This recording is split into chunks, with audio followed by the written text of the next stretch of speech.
Spoštovane predstavnice Ministrstva za kulturo, Ministrstva za zdravje in Ministrstva za delo, družino in enake možnosti, spoštovani predstavniki Lions klubov, spoštovani predstavniki naših in člani naših medobčinskih društev in stroke, spoštovane predavateljice, prijatelji in prijateljice.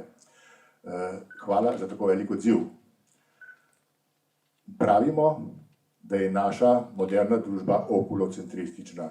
To pomeni, da je vse usmerjeno v vid in v resnici večina informacij, ki jih potrebujemo za vsakdanje življenje, ki jih potrebujemo za kulturne užitke, ki jih potrebujemo kar naprej, je dosegljiva z vidom.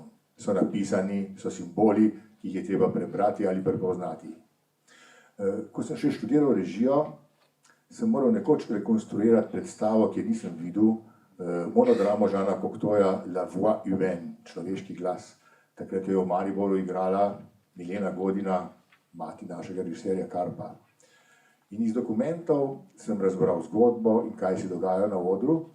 Šlo je za dramo ženske, osamljene ženske, ki se po telefonu poslavlja od ljubimca. In edini stik z življenjem njen je ta človeški glas.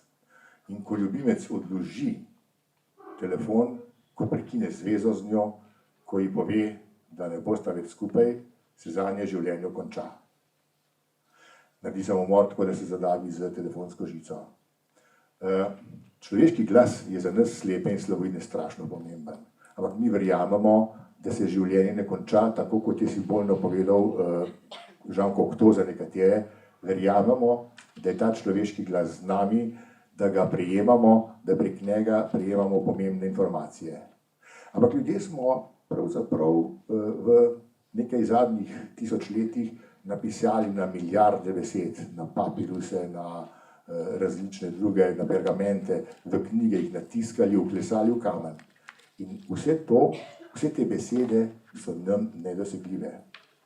Beseda je tudi za slepe zelo pomembno orodje in včasih tudi orožje. Celo med sabo si včasih ga porabimo kot orožje, kar ni pametno, ampak kljub temu zelo smo od besede odvisni. Namreč, ker abstrahiramo neverbalno govorico, vaše kretnje, mimiko, prepoznavamo samo spregovorjene besede.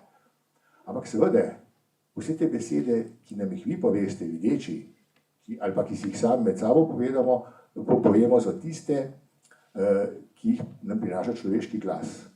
Vse te milijarde besed, ki so pa zapisane, so pa nam nedostopne, če niso prilagojene.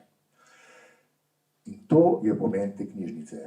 Knjižnica slepih je 2 leti starejša od naše organizacije, ki je najstarejša organizacija, invalidska organizacija v Sloveniji. Letos slavi 95 let. To pomeni, da smo pravzaprav branju besedil posvečali celo večjo pozornost kot samo organiziranju. In to tradicijo zdaj, v začetku 21. stoletja, uspešno nadgrajujemo z evropskim projektom, s katerim upamo, da bomo našo knjižnico dvignili na tako raven, tehnološko, kadrovsko, prostorsko, vsebinsko, da bo ustrezala vsem pogojem, da bo postala del mreže javnih knjižnic, da bo postala osrednja knjižnica slepih in tako opravljala neko novo funkcijo, ki bo slepim in slabovidnim omogočala lepše, bolj polno, predvsem pa bolj neodvisno življenje v moderni družbi 21. stoletja. Mnogi tisti, ki imajo tukaj velike zasluge in ki bi se jim bilo treba zahvaliti, ne bom naštel imen, ker jih je preveč, so danes tukaj, nekateri niso, nekateri so zboleli, koga smo najbrž celo pozabili povabiti. Jaz se oproščam, če se to zgodilo, ampak preveč jih je. Ko bomo nekoč pisali o tem, bomo morali izbrskati vsa ta imena in jih z nekimi zlatimi črkami zapisati, da se bo vedelo, kdo vse je imel zasluge za to knjižnico. Hvala vsem, ki so bili pri tem zraven in ki so pomembno vplivali. Drugo, kar bi želel povedati, je to, da smo postali z Ministrstvom za kulturo, ki je nosilec tega projekta, posadka.